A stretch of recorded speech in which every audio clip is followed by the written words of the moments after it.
স্বাস্থ্যের বড় ধরনের যদি অনিয়ম হয়, দুর্নীতি হয়, সেটা আসলে মন্ত্রণালয় থেকেই।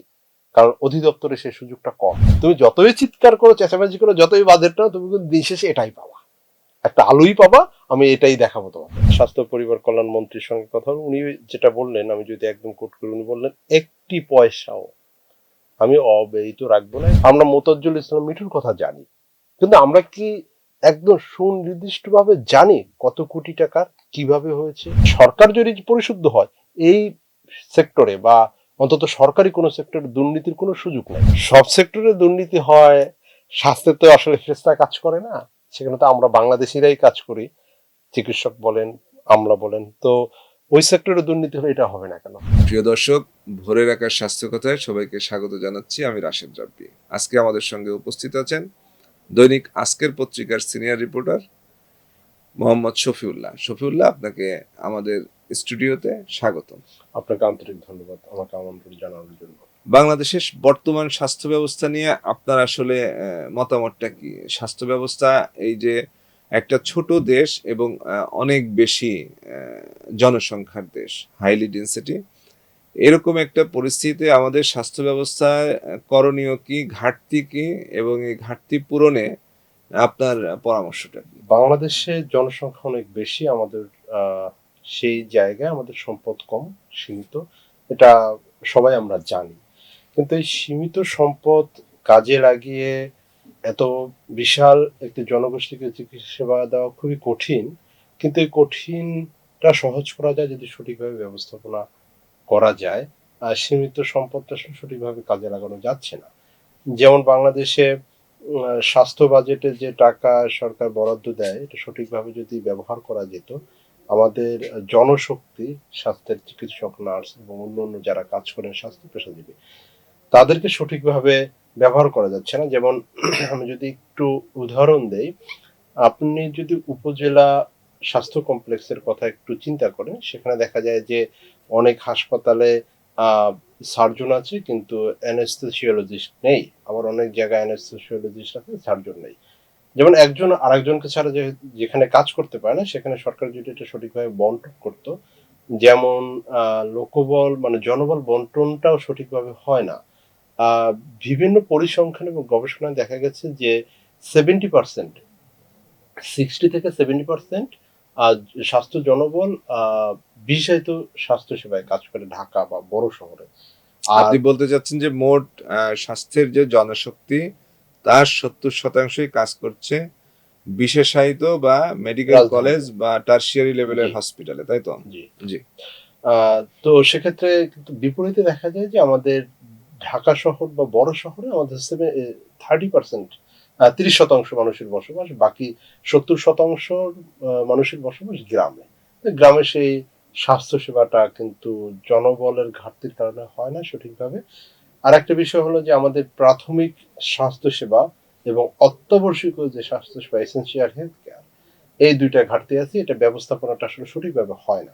বাংলাদেশের যে স্বাস্থ্য ব্যবস্থা এবং এই স্বাস্থ্য ব্যবস্থার যে ব্যবস্থাপনা, যারা আছেন, স্বাস্থ্য মন্ত্রণালয়, স্বাস্থ্য অধিদপ্তর এবং এর সংশ্লিষ্ট যে প্রতিষ্ঠানগুলো, সেই প্রতিষ্ঠানগুলোতে আপনি যে কথাটি বলছেন, ইমার্জেন্সি হেলথ কেয়ার সার্ভিস, এই বিষয়টা কি উল্লেখ আছে ওইভাবে? আসলে নেই। বাংলাদেশে আমরা প্রাথমিক স্বাস্থ্য সেবাটাকে খুব ভালো বুঝি বলতে যারা সেবা দেন, এবং অত্যাবশ্যকীয় যে স্বাস্থ্য সেবা আছে, এসেনশিয়াল হেলথ কেয়ার, এটা খুবই গুরুত্বপূর্ণ। আর একটা হ্যাঁ, ইমার্জেন্সি। সেটাই বলছিলাম যে এসেনশিয়াল হেলথ কেয়ার সিস্টেম, এই বিষয়টা কি বাংলাদেশের স্বাস্থ্য খাতে কোথাও উল্লেখ করা আছে না, কিনা, উল্লেখ করে না, অন্তর্ভুক্ত আমি আছে কিনা? ওদিকে আসছি। যেমন ধরুন, এমার্জেন্সি অ্যান্ড প্রাইমারি, এই দুটো মিলে এসেনশিয়াল হেলথ কেয়ার।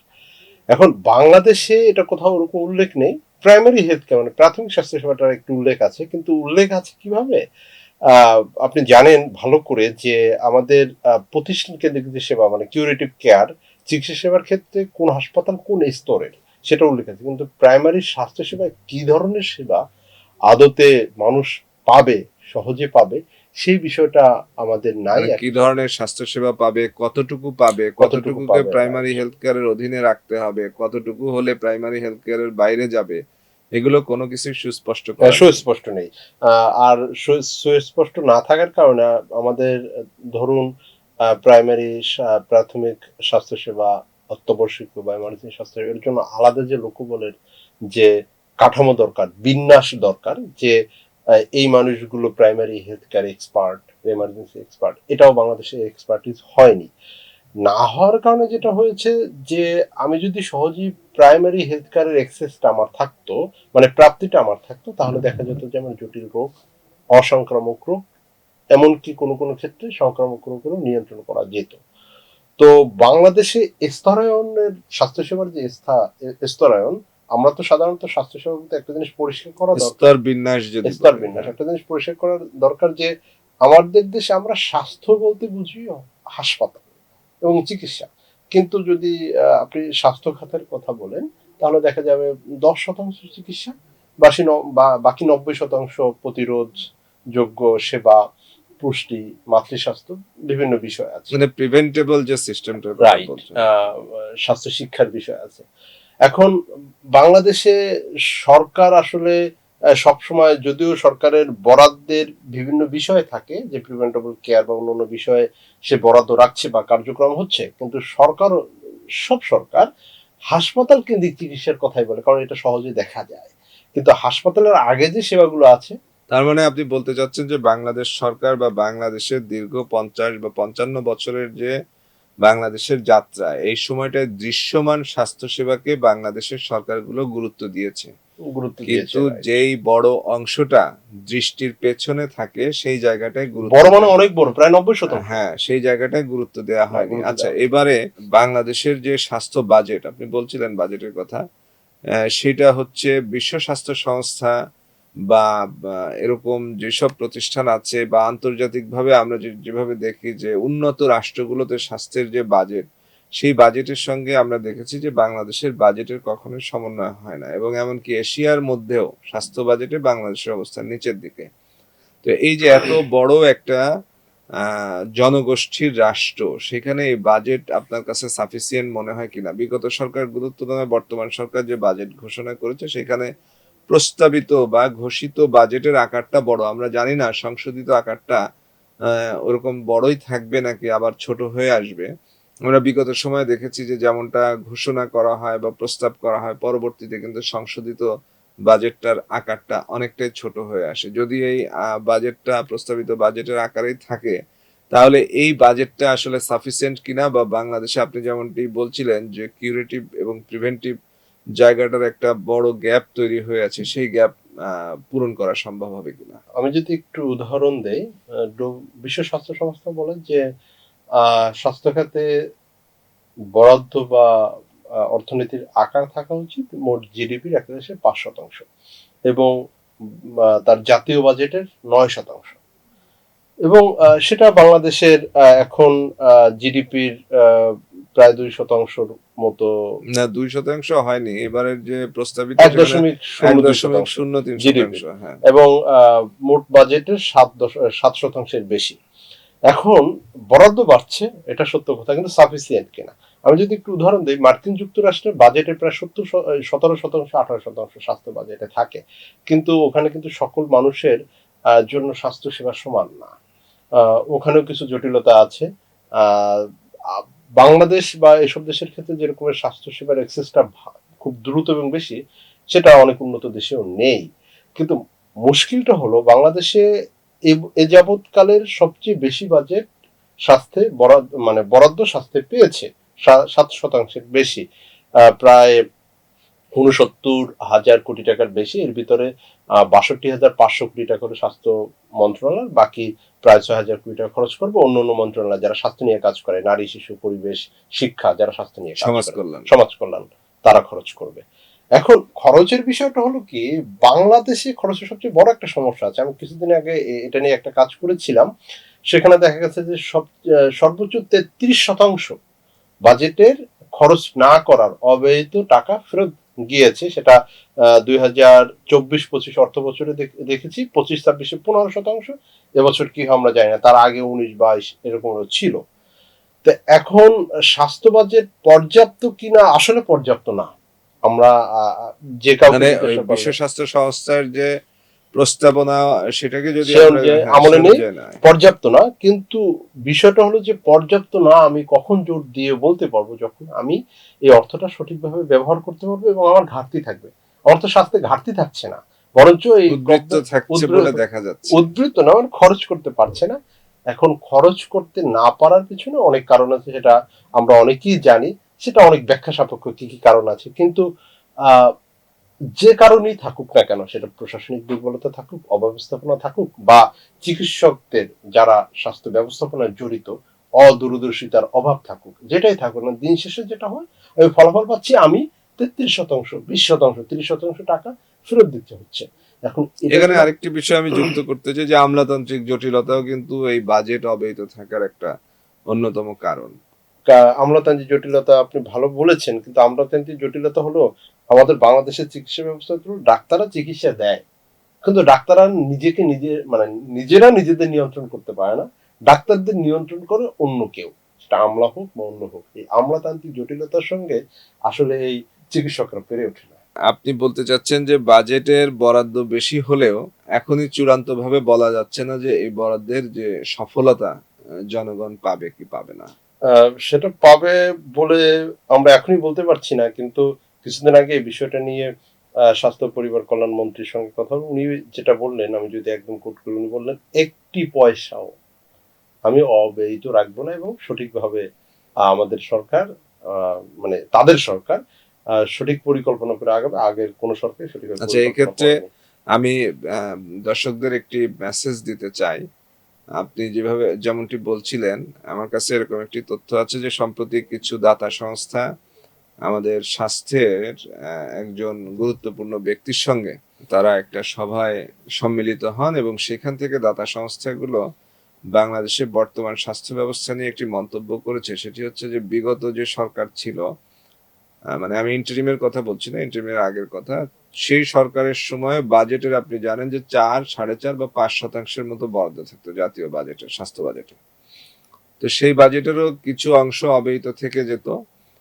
তখন দেখা যেত প্রতি বছর বাজেটের পরে প্রায় 100-র বেশি প্রকল্প থাকতো সরকারের হাতে, তারপরেও টাকা অব্যয়িত থেকে যেত। বর্তমান সরকার একটা বিরাট বাজেট ঘোষণা করার পরেও, স্বাস্থ্য বাজেটে, জাতীয় বাজেটের 7%-এর বেশি বরাদ্দ দেওয়ার পরেও, যেখানে আপনার প্রকল্প আছে প্রায় 18টা, এবং দাতা সংস্থাগুলোর যে হিসাব নিকাশ তাতে দেখা যাচ্ছে যে যে প্রকল্পগুলো আছে এর সর্বোচ্চ ব্যয় করা সম্ভব 6,000 কোটি টাকা বা 6,500 কোটি টাকার মতো।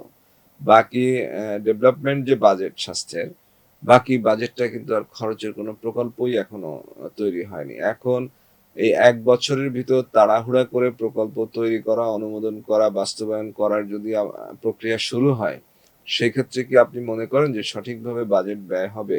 যদি আপনারা এরকম, সরকারের এরকম প্রত্যাশায় থাকে যে তারা সম্পূর্ণ টাকা খরচ করবে, তাহলে সেই টাকাটা কিভাবে খরচ হবে?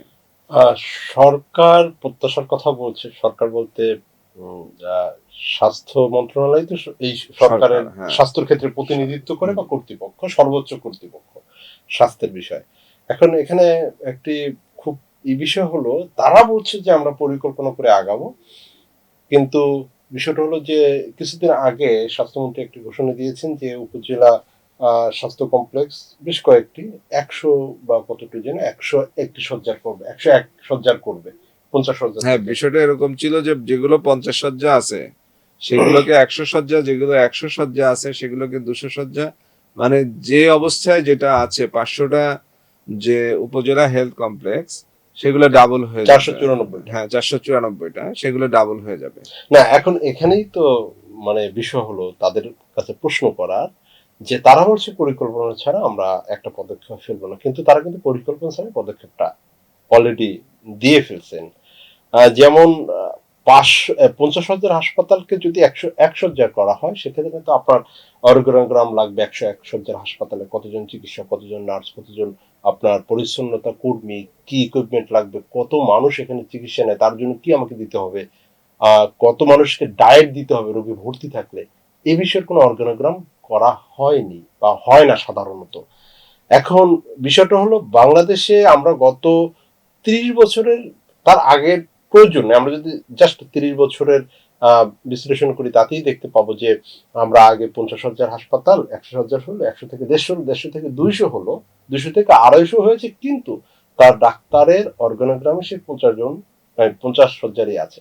তো মানে সেক্ষেত্রে 50 শয্যার ব্যবস্থাপনা দিয়ে 250 হাসপাতালের শয্যা, শয্যা বাড়ে, ভবন রাইট, বাড়ে, কিন্তু লোকবল না বাড়ে না, লোকবল বিষয়টা। বাড়ে। এখন এখন সরকার যদি প্রচুর পরিমাণ হাসপাতাল করে, আমাদের দেশের সরকার শয্যা বাড়ায় আর কি, যেটা শয্যা বাড়ে, বলছেন। আমাদের দেশের সরকারগুলোর সমস্যা, সবচেয়ে বড় সমস্যা হলো কি, সরকার দুটো বিষয় আমার কাছে সবসময় মনে হয়, অন্তত স্বাস্থ্যের ক্ষেত্রে, হয় সরকার ইচ্ছা করে করে না কোনো সরকারে, না হয় সরকার প্রচুর পরিমাণে দুর্নীতিগ্রস্ত এবং চিন্তা ভাবনায় দুর্নীতিগ্রস্ত। না হলে স্বাস্থ্যের মতো একটা সেক্টরকে এরকমের অপরিকল্পনার ভিতরে কোনো সরকারে নিতে পারে না। এই সরকার যে নিচ্ছে খুব পরিকল্পনা করে নিচ্ছে এমনটা কিন্তু মনে হচ্ছে না। আমরা মানে এখনো দৃশ্যমান এখনো সেরকম দৃশ্যমান কিছু দেখি নাই, পাচ্ছি না। অন্তত হ্যাঁ দৃশ্যমান দেখতে হয়তো সময় লাগবে, কিন্তু আমরা পরিকল্পনাটা অন্তত দেখতে চাই। পরিকল্পনা দেখতে চাই, সবার ভিতরে একটা নায়কাচিত ভাব আমরা দেখতে পাই যে আমি এটা করে ফেলবো, ওটা করে ফেলবো, কিন্তু আলটিমেটলি আমরা কি করতে পারবো সেটা খুব গুরুত্বপূর্ণ বিষয়। যেমন আমি যদি আপনাকে একটু উদাহরণ দিই, অন্তর্বর্তীকালীন সরকারের সময় হ্যাঁ অনেক সমস্যা, অনেক কিছু হয়েছে, এটা অনেক আলাপ হয়েছে, কিন্তু সেই সময়তে স্বাস্থ্য সংস্কারের একটা কমিশন ছিল, তাদের একটা প্রতিবেদন ছিল। সেই প্রতিবেদনকে এই সরকার আমলে নিয়েছে? এই প্রতিবেদনটা কি আসলে বাস্তবায়নযোগ্য, নাকি বাস্তবায়নযোগ্য না, নাকি ফেব্রিকেটেড, সেটা তো আমি সরকার আচ্ছা, আমাকে সেই বলার। প্রতিবেদনটার কথা যেহেতু আসলো, যে সরকারটা ওই প্রতিবেদন তৈরি করলো, সেই সরকারও কিন্তু ওই না প্রতিবেদনকে আমলে মানে নেয়নি। মানে বাংলাদেশে হলো কি, যে অন্তত স্বাস্থ্যের বিষয়ে যদি আমরা কথা বলি, স্বাস্থ্যের বিষয়টা হলো যে তুমি যতই চিৎকার করো, চেঁচামেচি করো, যতই বাজেট নাও, তুমি কিন্তু দিন শেষে এটাই পাবা, একটা আলুই পাবা, আমি এটাই দেখাবো তোমাকে, আর কিছু আচ্ছা, না। আপনি কথার ফাঁকে যেমনটি বলছিলেন যে স্বাস্থ্যের একটা দুর্নীতির বিষয় আছে, বিভিন্ন সময় দেখেছি। তো স্বাস্থ্যের এই যে দুর্নীতি, আমাদের এমনি আমরা শুরু থেকেই যে আলোচনায় ছিলাম যে আমাদের লোক সংখ্যা অনেক বেশি, দেশের আয়তন পরিধি ছোট, সীমিত, তারপরে বাজেট কম, তারপরে স্বাস্থ্যে যে ন্যূনতম বরাদ্দটা হয় সেখানে একটা দুর্নীতি হচ্ছে বলে আমরা জানি। এই দুর্নীতিটা হওয়ার কারণে স্বাস্থ্য কতটা ক্ষতিগ্রস্ত হয় এবং এই কি ধরনের দুর্নীতি হয় এবং সেটা কিভাবে বন্ধ করা সম্ভব বলে আপনি মনে করেন? আর স্বাস্থ্য সবচেয়ে দুর্নীতির যে জায়গাটা হয়, কেনাকাটা দুর্নীতি হয়, এবং আহ, বাংলাদেশের প্রেক্ষাপটে পদায়ন, বদলি, তারপর ওএসডি, তদন্ত, এসব ক্ষেত্রে তো দুর্নীতি থাকেই। তো বাংলাদেশে যেহেতু অন্য মানে সেক্টর অলিখিত একটা বিষয় বলা যায় যেটা হবেই। হবে, এখন বিষয়টা হলো যে সব সেক্টরে দুর্নীতি হয়, স্বাস্থ্যে তো আসলে ফেরেশতা কাজ করে না, সেখানে তো আমরা বাংলাদেশিরাই কাজ করি, চিকিৎসক বলেন, আমরা বলেন, তো ওই সেক্টরে দুর্নীতি হলে এটা হবে না কেন? তো বাংলাদেশে দুর্নীতি হয়েছে, হচ্ছে, আগামীতেও হয়তো হবে, কিন্তু দুর্নীতির পর্যায়টা কতটুকু হবে সেটা একটা গুরুত্বপূর্ণ বিষয়। বাংলাদেশের স্বাস্থ্যের মতো শাখায়, সেক্টরে কেনাকাটা সবচেয়ে বড় দুর্নীতি হয়, এবং পদায়ন বদলে বিভিন্ন জায়গায় হয়। এখন এটাকে রোধ করা যেত যদি স্বচ্ছতা থাকতো। যেমন ধরুন, কেনাকাটার অনেক বিষয় আছে যেখানে সরাসরি মন্ত্রণালয় জড়িত থাকে, যেখানে অধিদপ্তর জড়িত, মানে একটা প্যারামিটার থাকে যে অধিদপ্তর এই পর্যন্ত পারবে, তারপর মন্ত্রণালয় লাগবে, এই পর্যন্ত টেন্ডার পারবে। এখন বিষয়টা হলো যে এ পর্যন্ত যত আমরা দুর্নীতি, বড় ধরনের দুর্নীতি দেখেছি, তাদের সঙ্গে আসলে ওই সরকার দলের, যে সময় যে সরকার ছিল, তাদের সরকার দলের সংশ্লিষ্টতা ছিল, হয় মন্ত্রী, তাহলে মন্ত্রীর ভাই, তাহলে মন্ত্রীর ছেলে, কোনো কোনো ক্ষেত্রে মন্ত্রীর স্ত্রীর ভাই, বা অন্য কিছু মানে অংশ থাকে। পরিবারের সদস্য কেউ না কেউ জি, থাকবে এটা। তো এখন অথবা বন্ধু, আহ, তারা, এখন সরকার যদি পরিশুদ্ধ হয়, বিশেষ করে যদি ওই মন্ত্রণালয়ের মন্ত্রী পরিশুদ্ধ হয়, অনেক সময় দেখা যায় যে মন্ত্রী পরিশুদ্ধ হলেও হয় না, অন্য কোনো মন্ত্রণালয় যে সরকারে খুব প্রভাবশালী, তার কেউ এখানে কাজ করে, তো এখানে সরকার যদি পরিশুদ্ধ হয়, এই সেক্টরে বা অন্তত সরকারি কোনো সেক্টরে দুর্নীতির কোনো সুযোগ নেই। আচ্ছা, এই বিষয়ে একটু বলি যে যেমনটি বলছিলেন যে মন্ত্রীর সংশ্লিষ্ট কেউ বা সরকার সংশ্লিষ্ট এরকম একজন ঠিকাদারের বিষয়ে দুর্নীতির অনেক তথ্য আমরা বিগত সময় জানতে পেরেছি। তার নাম মোতাজ্জেরুল ইসলাম মিঠু। সে বিষয়ে কি আপনি কিছু বলবেন? আমি ওনার, স্বাস্থ্যের দুর্নীতিটাকে যিনি শিল্পের পর্যায়ে নিয়ে গিয়েছিলেন। এখন ওই সময় আসলে মন্ত্রী ছিলেন 2014-তে বা 2018-তে, আরো যারা আগেও ছিলেন, আগে, আরো আগেও নয়, ছিলেন, হ্যাঁ। 12-তে। তো ওনার উত্থানটা মূলত 2009-এর পরে, আমি যতদূর যদি ভুল না করি, তারপরে 2009 থেকে 2024 পর্যন্ত বাংলাদেশে না 24 পর্যন্ত না, 2020 সালে কোভিড আসার পরে ওনার প্রভাবটা একটু কমে গিয়েছে। না, আমি সেটাই বলছি, 24 পর্যন্ত বাংলাদেশে 4জন কি 5জন স্বাস্থ্যমন্ত্রী ছিলেন, কয়েকজন প্রতিমন্ত্রী ছিলেন, উপমন্ত্রী সম্ভবত ছিলেন না সাথে। না তো এখানে উনি 20-এর পর ওনার প্রভাবটা পাওয়া যায় না। ওনার তো একটা মেডিকেল কলেজও আছে, জানেন, শ্যামলী। তো এরকম ব্যবসায়িক প্রতিষ্ঠানও ওনার আছে, বিশাল ঠিকাদার, হাজার হাজার কোটি টাকা দুর্নীতির অভিযোগ তার বিরুদ্ধে। তো ওই সময় যারা মন্ত্রী ছিলেন তাদের মদতপুষ্ট ছিলেন, এবং তাদের সঙ্গে তাদের মন্ত্রীর ছেলে তার যে সঙ্গে মদত connection ছিল। পুষ্ট কি বলা যাবে, নাকি মন্ত্রী যেই হতেন উনি তাকে যে কোনো ভাবে কনভিন্স করে ফেলতেন, বিষয়টা এরকম? সৎ মানুষকে কি কখনো কনভিন্স করা যায়? কনভিন্স করে ফেলতেন আমি এটাকে মানি না। আচ্ছা, ওই মন্ত্রী দুর্নীতি করবেন বিধায় কনভিন্স হতেন। উনি যদি দুর্নীতি না করতেন কিভাবে কনভিন্স করবেন?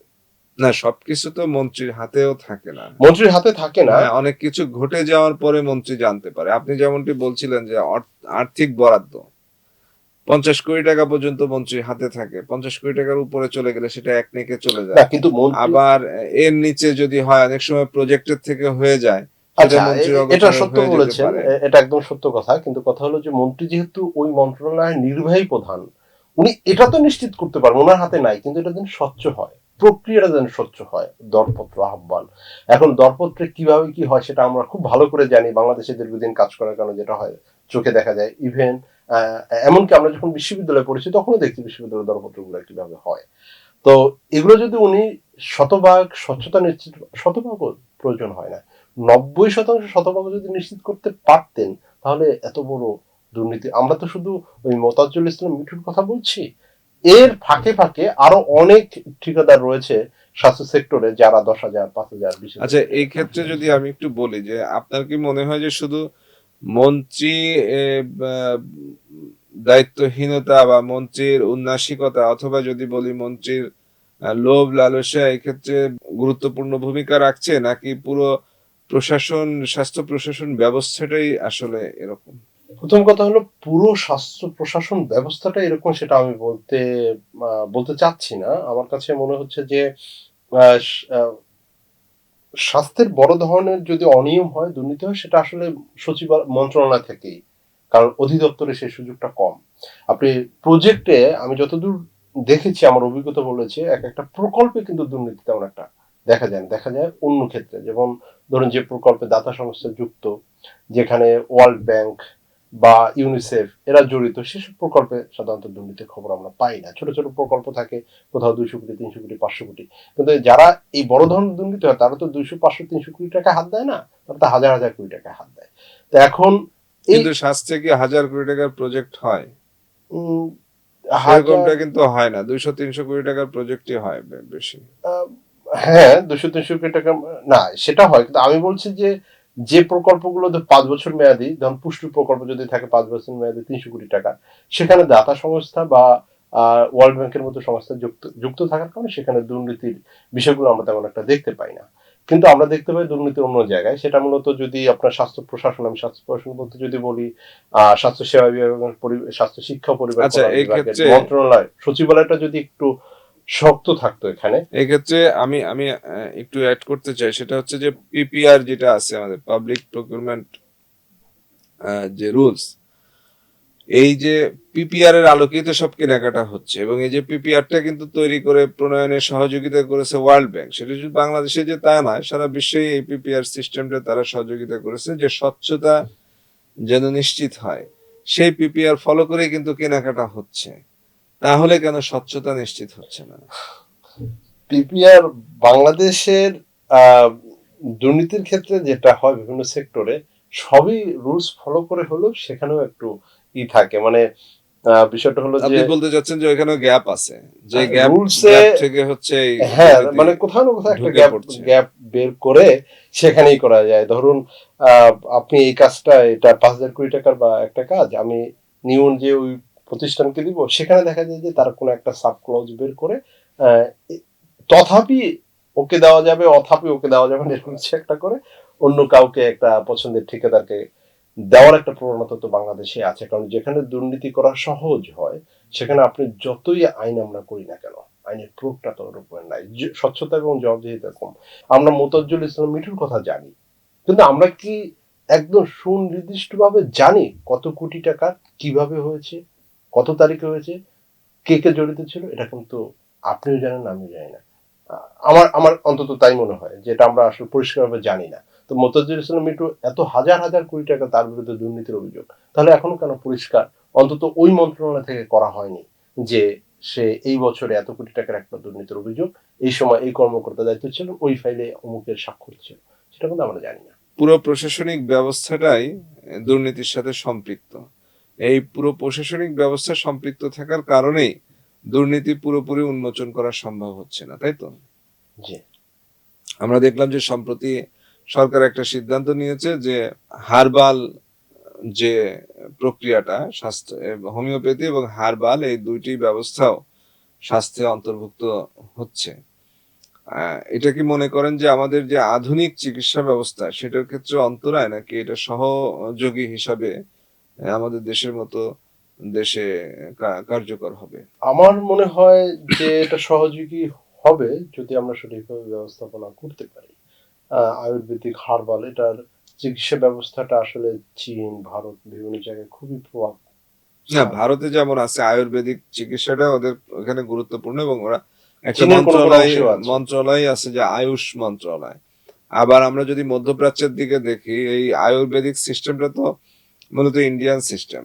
আর মধ্যপ্রাচ্যের একটা সিস্টেম আছে যেটাকে হেকিমি বলা হয়। বাংলাদেশে সেটা লেখাপড়ার ব্যবস্থা আছে, এবং এখান থেকে যারা পাশ করে বের হন তাদেরকে হেকিম হিসাবে বলা হয়। তো হেকিমের চিকিৎসা ব্যবস্থা আছে। এই যে হার্বাল ট্রিটমেন্টের কথা যেটা নতুন করে অন্তর্ভুক্ত হচ্ছে জাতীয় স্বাস্থ্য ব্যবস্থা, এবং আমরা যেটা দেখেছি যে ইতিপূর্বে একটা সময় ঢাকা শহরের অলিতে গলিতে প্রতিটা বাড়িতে একটা করে হার্বাল চিকিৎসা কেন্দ্র ছিল, এরকম কলিকাতা হার্বাল, দিল্লি হার্বাল ইত্যাদি, এবং ওইসব জায়গায় নানা ধরনের অপচিকিৎসা চলতো।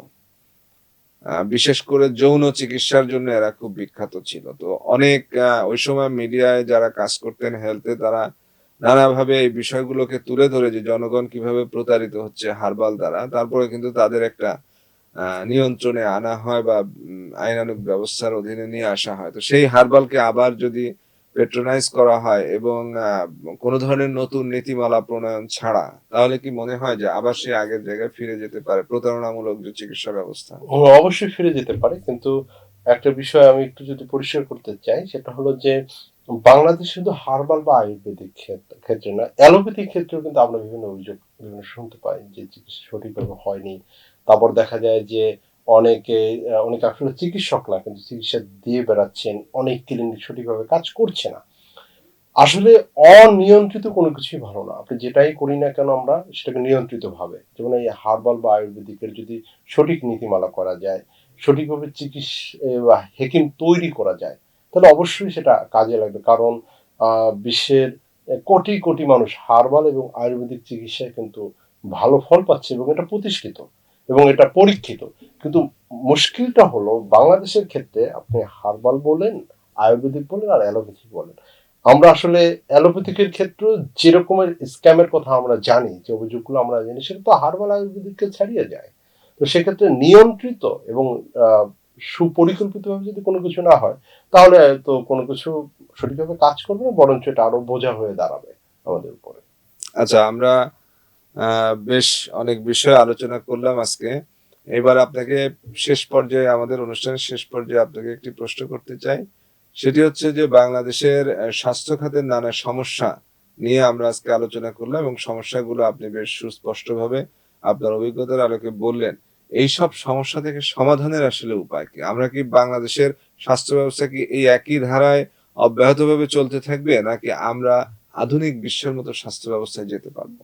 অল্প কথা যদি বলি, গুড গভর্নেন্স খুব জরুরি, স্বচ্ছতা, জবাবদিহিতা এগুলো খুব জরুরি। আমাদের বাংলাদেশে যারা সবাই তো চিকিৎসা সেবা নেই আমরা এখন এখানে, বড় একটা অংশ আসলে আধুনিক ভাবে তারা আসলে বোঝাপড়া কম। শিক্ষার হারের কথা যদি আমি বলি, তো সেখানে সকল মানুষের জন্য যদি আপনি সমান চিকিৎসা ব্যবস্থা তৈরি করতে চান, তাহলে আপনাকে যেরকম যারা চিকিৎসা সেবা নিবে তাদেরকে যেরকম বুঝতে হবে চিকিৎসা সেবাটা আমি নিচ্ছি কিভাবে, কি হচ্ছে, আর যারা দিচ্ছে তাদের ক্ষেত্রে এখন দেওয়ার ক্ষেত্রে চিকিৎসক মন্ত্রণালয় বা আমরা যাদের কথাই আমরা বলি না কেন, এখানে আসলে স্বচ্ছতা, ধৈর্য, জবাবদিহিতার যথেষ্ট অভাব রয়েছে, আর আমাদের ব্যবস্থাপনার যথেষ্ট ঘাটতি রয়েছে। আমরা সবসময় বলি আমাদের জনগণ বেশি যে কোনো ক্ষেত্রে, কিন্তু আমাদের সম্পদ কম। কিন্তু জনগণ বেশি, সম্পদ কম, কিন্তু এই সম্পদকে সঠিকভাবে কাজে লাগানোর জন্য যদি চেষ্টাটা না করি, তাহলে এই সম্পদটা আমাদের কাজে আসবে না, বরঞ্চ আমাদের প্রতি বছর প্রতি মাসে ধার কর্য যেরকম করতে হয় ওরকম করতে হবে, এছাড়া কোনো উপায় নেই। যেমন সঠিক একটা উদাহরণ হলো বাংলাদেশের রেলওয়ে। আমরা বলি আমাদের প্যাসেঞ্জার তো কম দেখি না, কিন্তু কখনোই এই সেক্টরে লাভ হয় না, লোকসানই হয়। তো সেক্ষেত্রে বাংলাদেশের হেলথ সেক্টরটা এরকমের। আমরা সবসময় শুনে থাকি যারা দায়িত্বে থাকেন যে আমাদের সম্পদ কম আর আমাদের সেবারই বেশি। হ্যাঁ, এটা সত্য কথা, কিন্তু সঠিকভাবে কি ব্যবহার করা যায় না? যদি সর্বশেষ এটা দিয়ে শেষ করি যে একটা টারশিয়ারি পর্যায়ের হাসপাতালে যেখানে আউটডোরে 800 বা 300 মানুষ দেখার কথা ছিল, সেখানে 2000, 3000, 5000 দেখে। এখন কেন দেখে? কারণ হলো ওই অত্র অঞ্চলে দেখা যাবে যে প্রাইমারি এবং সেকেন্ডারি হেলথ কেয়ার নাই। ঢাকায় যদি primary health care, secondary health care, তাহলে আমি সরোয়ার দিতে বা আপনি ঢাকা মেডিকেল কলেজ আউটডোরে ছোট একটা ব্যথা নিয়ে যেতেন না, আমিও যেতাম না। তো সেই জায়গায় সেটা নাই। সরকার এটা করুক যে আমি এটা নিশ্চিত করি, একই সঙ্গে আমি লোকবল বাড়াই যেখানে যেটা দরকার, তাহলে কিন্তু সমস্যার সমাধান হয়। স্বচ্ছতা, জবাবদিহিতা এবং সঠিক ব্যবস্থাপনা, এই তিনটা যদি সমন্বয় না হয়, তাহলে বাংলাদেশের স্বাস্থ্য ব্যবস্থাপনা আসলে ভালো হওয়ার মতো পরিস্থিতি কখনো হবে বলে আমার মনে হয় না।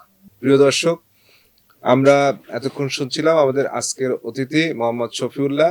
ওনার সঙ্গে কণ্ঠ মিলিয়ে বলতে চাই যে স্বচ্ছতা, জবাবদিহিতা নিশ্চিতের মাধ্যমে একদিন বাংলাদেশের স্বাস্থ্য ব্যবস্থাও আধুনিক বিশ্বের স্বাস্থ্য ব্যবস্থার সঙ্গে তাল মিলিয়ে চলবে, সেই প্রত্যাশা রেখে আজকে ভোরের আকাশ স্বাস্থ্যকর থেকে আমরা বিদায় নিচ্ছি। আগামীতে দেখা হবে নতুন কোনো অতিথি নিয়ে আবার আপনাদের সঙ্গে। ততক্ষণ সুস্থ থাকবেন, ভালো থাকবেন।